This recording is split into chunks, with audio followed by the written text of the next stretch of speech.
much. At first, I want to thank you to Mr. Professor Prier for kind invitation to this beautiful event. My name is Mariána Píša. I work as a vascular surgeon in the National Institute for Cardiovascular Disease in Bratislava, Slovakia. And this topic will be completely different from the previous one because I will be talking about infected non-healing wounds and about bacterial diagnostics. But let's start with the real limitation of the bacterial diagnostics. I think I could say that still the most used are wound swabs, but the problem of wound swab is its very low sensitivity. At best, we can achieve a 60% sensitivity with the swab.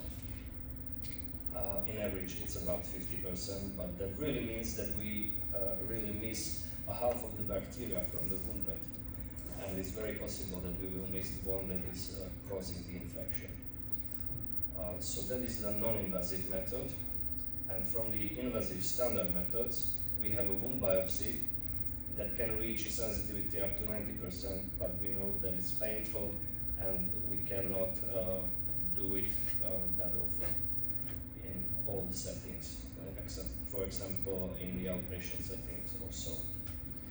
On the other hand, we have a new alternative method emerging. It's called sonication of the ceramic dressing that, according to the published data, can reach sensitivity up to 94%, which is really good, and it's a non-invasive method. In 2017, there was published a very nice document about the biofilm. It's an international consensus that says that in the presence of the biofilm, it is not recommended to perform swab. It's because it's low efficacy and low sensitivity. But we know that our antibiotic treatment is very commonly targeted according to the results of the swab in wound infections. So that's something we could change.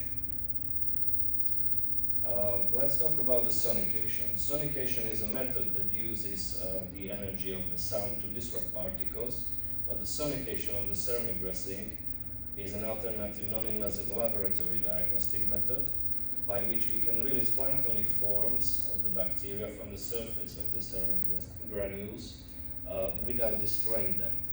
By this method, we can capture bacteria that are involved in the biofilm formation or bacteria that are not detected by the swabs. We were talking about CERDAC before in the last presentation by Dr. Kosar, but we can see the structure of the granules here in the pictures from the electron microscopy from our colleagues from the Manchester Metropolitan University. Just to remember, it works on the principle of the capillary suction, which is very important. It's not destroying the bacteria. Bacteria are only attached to its cover, to its surface. And here is proof of the disrupted biofilm that is attached on the surface of the ceramic granule. And on the picture on the right there are a lot of bacteria attached at the surface. So this ability of the CERDAC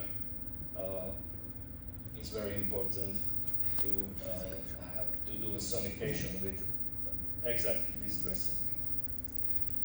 So let's move to our research. It was a research done between May 2023 to 2024.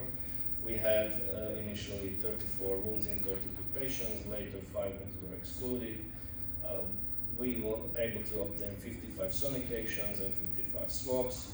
It was a prospective study based on a pilot study from the University of the Graz.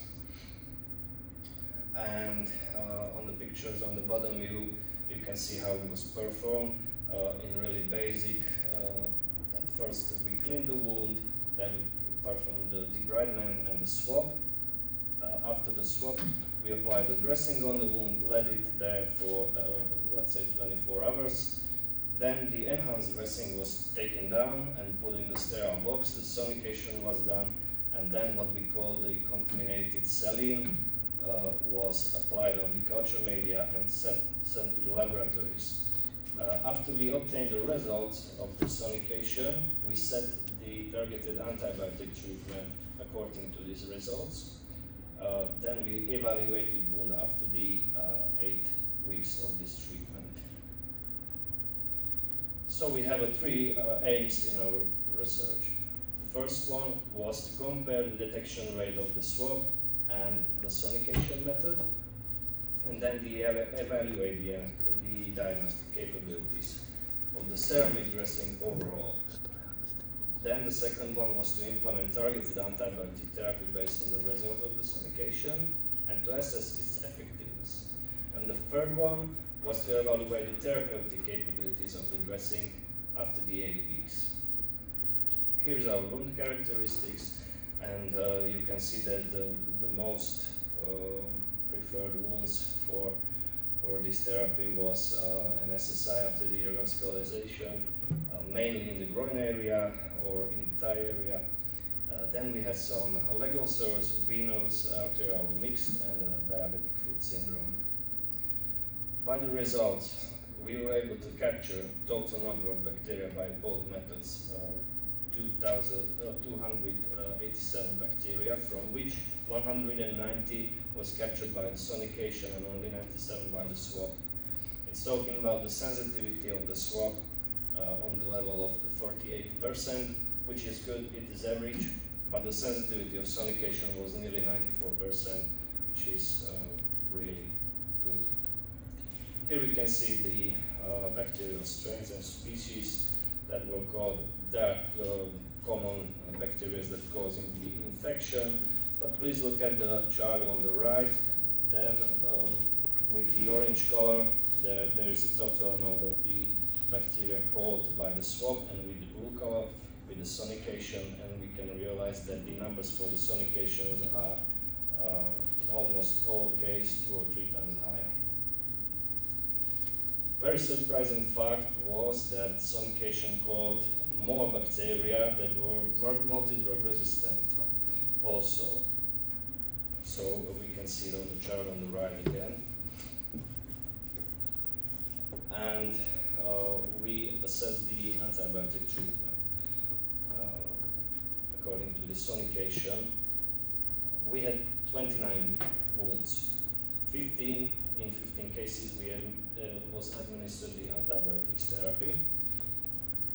In 7 cases the antibiotics was set according to the results of the sonication. The patient has no antibiotics before, but 8 patients has antibiotics before, but in 6 cases we must change the antibiotics according to the results of the sonication. 2 had the same antibiotics before and after sonications. 14 wounds was treated only by the local antimicrobial effect of the Serta dressing. There were less complicated wounds, and in 13 cases there was a significant improvement of the local treatment. 1 was chronic graft infection, so we didn't have that much improvement. To evaluate the success of this treatment, we have in 13 cases antibiotic treatment was adjusted or initiated based on the results of the sonication.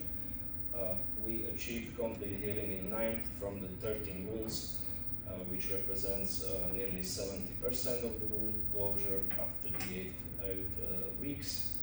And in 14 cases, only treated with the Serta alone, 9 wounds were completely healed during the MUDr period, which represents almost 65%.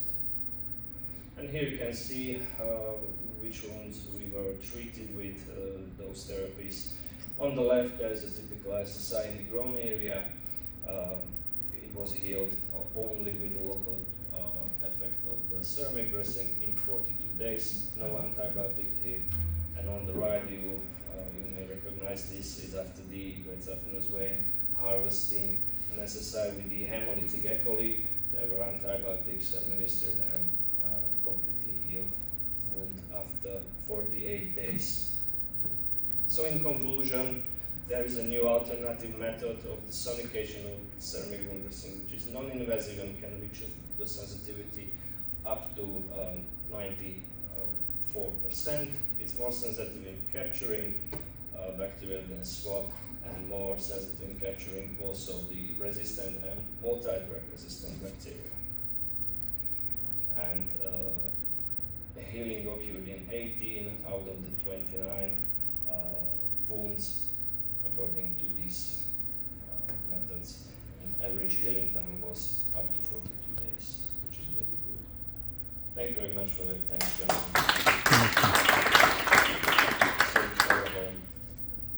Thank you very much. It was a very nice, insightful presentation. It's the first time I'm hearing about sonication. Are there any questions from the floor? Yes. Excellent job. Can you get this in any hospital, or how do you do this? Who does this? Who does this sonication? I never heard of it either. We do it in Slovakia in about 4 hospitals. Then it's done in Austria and in Czech Republic also. Could you come and teach our microbiologists? Yes, of course. Amazing. You're invited. Yes, of course. Thank you very much. Yes. Hi. Can I ask you about the timing? Because we use sonication as well. Of course, sometimes it happens that you change the dressing in the late afternoons, which for us means that our microbiology lab is already closed, and then we have to wait until the next day to be able to send the samples. Was this the case in your study? And if yes, do you think that it's a possibility that the results are going to be misinterpreted if you send it to the next day? Yes, of course. There is a possibility. In our study, we send the cultures as soon as possible.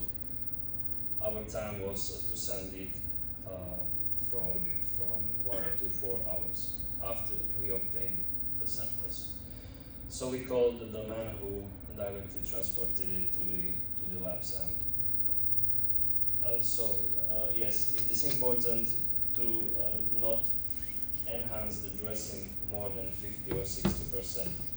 Then its ability is affected, and the results can be changed.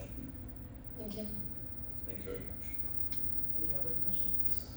Can I just ask a question? Yeah, you said the sensitivity of sonication is 93%. Yeah. How did you come at that number? From a mathematician. So how would you It's know a formula. How would you know the denominator? Excuse me? How would you know the denominator?